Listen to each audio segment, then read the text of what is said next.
Don't chase applause, chase the meaning. Success, accolades, external validation without fulfillment of that process is empty. In a world where success is often defined by the external, all the measurements of circumstance, of time, value, and emotion that changes with the energy that it is consisting of, such as things like money and titles or accolades, it's easy to lose sight of the true path, the trajectory, the divine directness to our potential, to our greatness. The journey to greatness is not about being everything to everyone or pleasing everyone for that matter. It's about being true to one person that matters, yourself. Being intentional about what you're focused in on with your actions, words, thoughts, beliefs, and feelings, and continually, consistently, every day, persistently, without quit, pursuing your own truth, your own potential. I will share these lessons today and make them available to you. Just email me, david@dmeltzer.com, if you'd like the guides and exercises of pursuing potential with truth and attention training. These lessons shared here will challenge you to rethink, to shift your paradigm of what you're striving for, allowing you to focus in on how you can align what you do, say, think, feel, and believe with the environment, the circumstances, and the mindset, heart set, and handset of your application of why, your purpose. This training guide, which I'm happy to send you at david@dmeltzer.com, will guide you through the principles that shaped your greatness, true potential, focusing in on the strength and moving the weaknesses to where they are strength, and letting go by identifying the interfering emotions that hold you back, the limiting beliefs, the meaning you give your past that will define you and limit your self-image and your imagination. Knowing you'll never overachieve your own imagination, we need to embrace and understand and elevate the awareness of what we're doing to interfere with our potential, the self-doubt that is limiting our growth. And we need to see things not as sacrifice, but investment in yourself for a sustainable period of time, a perpetual period of time, a long term, a divine direction, utilizing the detours in their own rejection as a new direction, a divine detour to divine time. Each of the lessons is an opportunity to break free from these limiting beliefs, the meaning we give our past, and unlock the potential that lies within each and every one of us. Are you ready to embrace this path, this trajectory, this divine direction to your potential? All right, let's dive in. Lesson number 1, you will never be great at everything. Greatness comes from deep focus, repetition, consistent, persistent pursuit, not trying to be good at everything. Narrowing our focus, paying attention to the prioritized activities will free yourself to excel in your own zone of genius. Genius being defined by myself as an expression of God, of expression of potential, of expression of truth.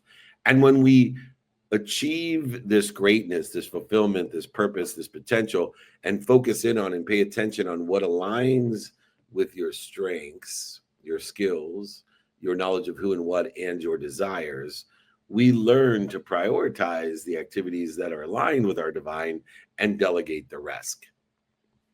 I was blessed to work with Steve Jobs early on in my career, and he was definitely someone that didn't try to be great at everything in technology. He was extremely good in focusing in on the design of his own genius, his expression of God, designing user-friendly, beautifully crafted products and packaging. He trusted, as Einstein had trusted the mathematicians as an applied mathematician, Steve Jobs was an applied designer, applied entrepreneur. He trusted his team to handle the other areas in hardware engineering, software development, etc., to facilitate what he was paying attention to and giving intention to, knowing he would never be great at all of those things, the same way Einstein knew he wasn't going to be great at all of those things. And by doing this, he created the innovative iPhone, revolutionizing an evolutionary communication within the tech industry, without stretching himself too thin by trying to master every aspect of Apple, of that business. In order to understand that we will never be great at everything, and to understand our own zone of genius, our own expression of God, and finding the people whose strengths sit within the applied capabilities that are necessary in this process of teamwork and delegation, we look to audit or take inventory of our own skills, knowledge, and desire, but also the meanings or relativity of the use of time, of what we do, say, think, feel, and believe, and allow ourselves to eliminate activities by not feeling obligated to things that are not in alignment, synergistic, or supplementary to where we want to be or better. And taking this action step of taking inventory will help to facilitate the first lesson that we never will be great at everything and never can please everyone. The second lesson is a really difficult lesson about the pursuit of our potential and the truth and intention. And the truth is that not everybody belongs at every time. Emotion and as value changes, as circumstances changes, you have to let some people go. You have to let them fall away or even fire them from our lives. As you grow, others may not. As you grow, you may outgrow, or others may outgrow you. Personal and professional elevation often requires separation, a falling away, or a firing from those who no longer serve your divine direction, your purpose. And in elevating ourselves, elevating awareness of ourselves and the meaning of ourselves often means releasing relationships that are holding you back. This is a very difficult thing to do because we utilize our identity by not only certain accolades and achievements, but by the people that we surround ourselves with. And if we lose certain people, we are fearful of losing our identity. As I work with many CEOs of growing startups, they realize that certain employees no longer fit with the company's new direction or new circumstances. While the team has been loyal and have done their best, learned lessons, and had fun and understood the growth of the company, in human nature, each of these employees take too much credit. It would be impossible for every single one of your employees to actually have contributed what they think they contributed, because if so, then there'd be 300% contribution. And so we have to understand that we, because of circumstances and growth, the company may not be aligned with the strengths of the skills, knowledge, and desires of the individuals, and that you need to be okay with letting them go. You need to be okay that you, as a leader, as CEO, have paid them according to what they do, with no promise that time, circumstance, or value is going to change, and that they may render themselves not aligned or valuable to the company anymore, regardless of the service previously rendered. That is business. And if you do not weed the way, I remember a CEO of one of the largest real estate companies in the world, and he had a board of his executives that had been with him for 26 years or more. And I said, well, what's the biggest mistake you made in the business? He said, not firing most of them. They held me back. A CEO needs to make tough decisions to let a few people go, understanding that it's necessary for the company's future growth and the capability of handling the circumstances of time, value, and emotion changing. In doing so, the company is able to bring in fresh talent who push the organizations to new height in synergy, supplementary skill sets, knowledge, and desires, aligning the company's vision with what's doing well today, what's stable today, and what we think is doing well in the future. It's impossible for all people who start with us to finish in that realm to provide the most value and the most strength to the situation. What we need to do is create an emotional expense column to understand the quantitative value of people around us in the pursuit of our potential and the truth. And the truth is that 80% of our employees are either breaking us even or losing us money. 80% of our clients are either breaking us even or losing our money. And if we don't fire the clients and the employees that are losing us money, including taking an analysis of the quantitative emotional expense, because you may think that there's an employee that's profitable for you. You could pay them $200,000 a year and they make you $1 million, but then you realize that the emotional expense is costing you $800,000 of what you could be making if you didn't have to spend the time dealing with this a-hole or dealing with the people that he's an a-hole to, your clients, associates, partners, and employees. And so we need to take inventory of the people that are losing us money in our business, clients, employees, partners, etc., and breaking us even. We then need to use our intention in the philosophy of pursuing our potential with truth and intention to bring the people that are breaking us even to profitability and fire the people that are losing us money. It's great for competition as well, because if you're firing clients and employees that are losing you money, they're going to go to your competitors. And not only are you going to be more profitable, but they're going to lose money because they now have employed someone that's losing their money. Relative to this idea of you can't solve and do everything or be good at everything or great at everything or everyone, you can't please everyone, in the respect that we need to get rid of people as well. Lesson 3 will be the rendering outcome from lessons 1 and 2, because it will make us feel like an imposter. And we have to understand that as time, emotion, and value changes, as humility, which is the tranquility of our journey as human experiences, takes place, the human tranquility is humility, that we normally will feel like we don't know what we don't know. And if we're in a higher position and we feel like we don't know that we don't know, we will feel like an imposter. Therefore, feeling like an imposter is normal. Self-doubt is a sign you're expanding into a new territory. You're leaving the learning zone even and touching over the line into the anxiety zone, making notation that if we go too far for too long, we need to step back into the learning zone, because the learning zone is expansive. The comfort zone and the anxiety zone is constrictive. So if we stay in the comfort zone too long, it'll constrict until we can't get out of bed. If we stay in the anxiety zone too long, it'll constrict all the way down until we can't get out of bed. So we need to embrace this expansion and self-doubt, this feeling like an imposter, as a signal of growth. Imposter syndrome is normal for those that are expanding learning in what they do, say, think, feel, and believe. And when we're pushing past that comfort zone, let it fuel you and your progress. Don't let it stop you, limit you. Give it the meaning of growth, not the meaning of limitation.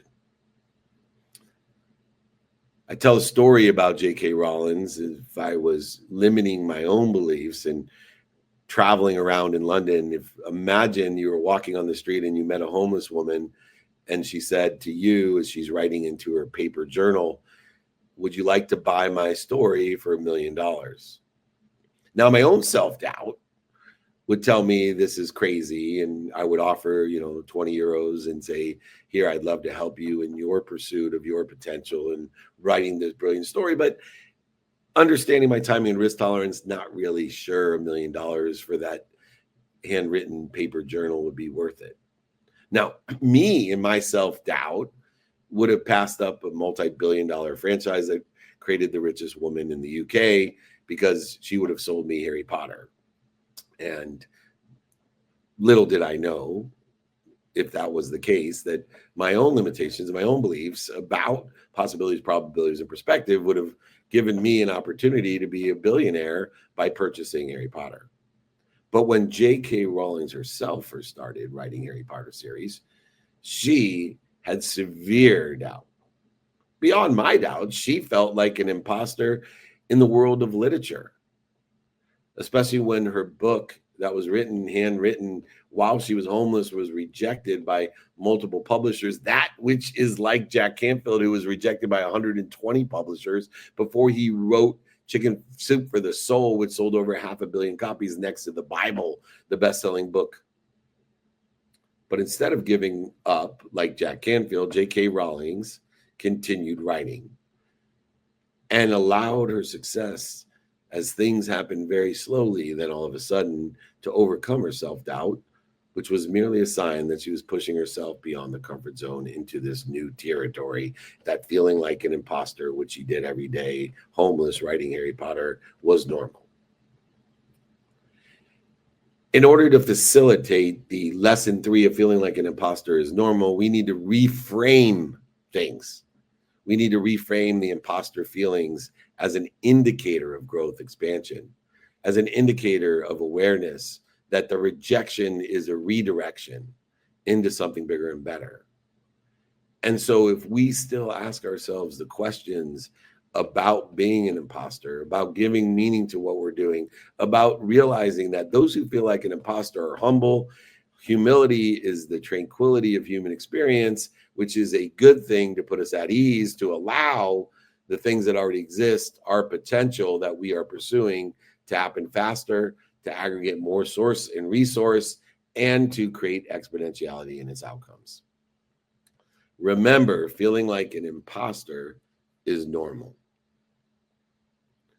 The next lesson is goals or divine direction or trajectory that impress others will leave you empty. I talk about often in the world of just enough for me, of buying things you don't need to impress other people you don't like. This happens all the time with what we want in our life. It's always what we want is what other people we think want for us, or we want them to think we are, or what's missing where we don't have. It is this external validation that may provide short-term satisfaction through acknowledgement and recognition, but true fulfillment, passion, purpose, and the application of why comes from aligning your truth and the pursuing of that purpose in attention and intention that create the coincidences that provide us passion, purpose, and profitability. Make sure that you're pursuing your truth. Make sure that you've given the meaning, the relativity to the time that you spend doing, saying, thinking, feeling, and believing in the trajectory of your pursuit. Don't chase applause. Chase the meaning. Success, accolades, external validation without fulfillment of that process is empty. I've never felt more empty when I moved into my dream house with my dream girl and my dream family, with more than enough of everything for everyone, but no fulfillment, because I was satisfying what I wanted other people to think I am, instead of realizing I am. What am I doing to interfere with the fulfillment, passion, purpose, and even more profitability? I work with so many entrepreneurs that set goals to make millions of dollars by the end of the year, primarily motivated by societal acknowledgement, approval, and appreciation, and the desire to impress others, to buy shit they don't need, to impress other people they don't like. However, once this goal is achieved, as in my case, they feel empty and unfulfilled because they don't consider their true purpose. They don't pursue their potential within that true purpose in the consistent, persistent manner. And as they remember, recollect, and reflect, they shift their goals to creating a sustainable business that provides shareholder value and value to others, which they realize that even the money doesn't buy them that fulfillment. It just allows them to shop. And unless they give the right meaning and the right reasons to what they're shopping for, that they'll end up empty. But when they do pursue their potential, their truth with attention and intention, they will have a greater sense of purpose. It would be an application of why. We want to take inventory of the language and the actions and the feelings and the beliefs, not the quantitative metrics of our bank account. I used to look at my bank account. I was worth over $100 million. And when it went up $100, I was happy. And it went down $100, I was sad. My complete identity, fulfillment, and passion and purpose was relegated to a quantifiable account balance, trying to please what other people think. Do not allow your pursuit to impress others. It will leave you empty. The next lesson within the context of pursuing potential with truth and intention is feeling selfish is okay. Taking care of yourself first is okay if you have the intention or the meaning that I'm going to take care of myself so I can take care of others. My wife gave me that request as I rebounded from losing everything in the bankruptcy in 2008, rebuilt our empire together, and I offered to her anything that she wanted in the world to thank her for saving my life and putting me in the right divine direction, giving me not only wisdom, but faith that I could be more than I was. And she told me the only thing she asked is I take care of myself. Because if I didn't take care of myself, I wouldn't be able to take care of others. And she knew my intention was to take care of other people, especially those most relative to me. So taking care of ourselves allows us to serve others from a place of strength. Self-care is essential to our long-term respect and to our long-term success. That's why our non-negotiables should start with self. Minimum amount of time with sleep, minimum amount of time with health, minimum amount of time with family, then finance, faith, all the study of time and relativity necessary in order to effectuate it in the non-circumstantial behaviors as well. You cannot pour from an empty cup. It is cliche. It is cliche to say, but there's a reason that things are cliche. It's because they've tested and have lasted through the test of time. Sometimes you need to say no to others in order to say yes to yourself. Sometimes saying no to others will determine who you are by saying no to others and giving time and intention and attention to yourself. So many successful executives that I coach try to create this balance in their lives. Successful executives with families and careers realize that they've been saying yes to everyone, leaving no time, attention, or intention to filling their own cup, even though their full intention is to give more. If you give more than you receive, you'll end up at zero. It's a zero-sum game. You won't be able to give. So they start feeling burned out and recognize they need time to go off the grid to recharge in order to be more effective, efficient, and statistically successful in their personal and professional endeavors, careers, and parenthood or husbandry or wifetry. They decide to block out a minimum amount of time each day for themselves to exercise, meditate, or rest. This quote unquote return on self is the greatest ROI is the ROS. Return on self allows them to be more present. It energizes them, engages them, and allows them to fill their cup so they can fill more cups. See, if they give more to themselves, they can give more to others. They can then receive more and then ask for more than more and then continue the abundant, infinite cycle of more than enough. Make sure that you have non-negotiable behaviors. Include your sleep, your health, your family, your finance, your faith in those non-negotiables. Assign time 7 days a week. Assign time to vacation. I vacation every day. We're here in Vancouver. Come and join us. I'm vacationing, activity I get paid for, speaking, meeting, holding courts, VIP dinners, interviews. We are going to have an amazing time. If you want to join us, whether it be Vancouver, Minnesota, Atlanta, Nashville, Orlando, email me, david@dmeltzer.com. I'll also send you the guides and exercises from today and this training of pursuing potential with truth and intention. The next lesson is understanding your environment will assist in your discipline. You're the aggregate of the different teams you play on and the position you play on that team and the amount of time you playing on those teams. Discipline is not just about your willpower. It's about creating an environment that fosters consistency and growth. It's about avoiding temptation, not just resisting temptation. Don't put yourself on the team that creates temptations, the things that interfere with where you want to be. Remember, good behavior is aligned with where you want to be. Bad behavior is interfering with it. Surround yourself on the team and play the positions with people with good behaviors, behaviors that are aligned with where you want to be, and avoid the teams that have interfering behaviors, stopping you from pursuing your potential in truth and intention. Proximity to this positive influence is a key driver to discipline.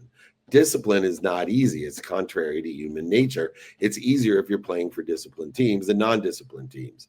Design your teams and the position you play on those teams in your space and relationships to support or align with your divine direction, making easier the rejection to redirection into divine detours, and allowing for divine time for the infinite patience and the empathetic nature of the team that you play on by the discipline and behaviors that each team and position you're playing and they're playing have on your divine direction.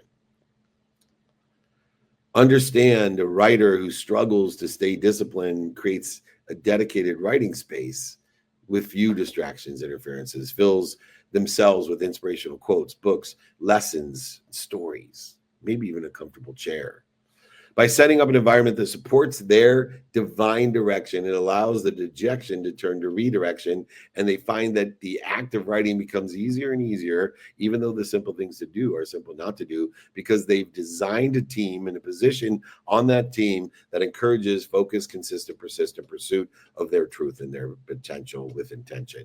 Their environment now fosters their discipline and motivation.